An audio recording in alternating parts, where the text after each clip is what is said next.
ঝুমা দিদি বলছে খেয়েছি গো। আচ্ছা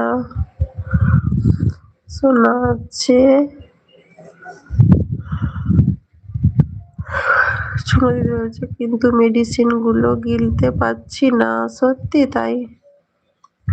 ওষুধ খেয়ে খেয়ে ওষুধ আর পারা যাচ্ছে না খেতে। শিবানী দিদি বলছে সুখী দিদি ভাইয়ের দেখার জন্য লাইভে একটুখানি ঢুকেছিলাম, ধান কাটা দেখা গেল, দেখে এলাম।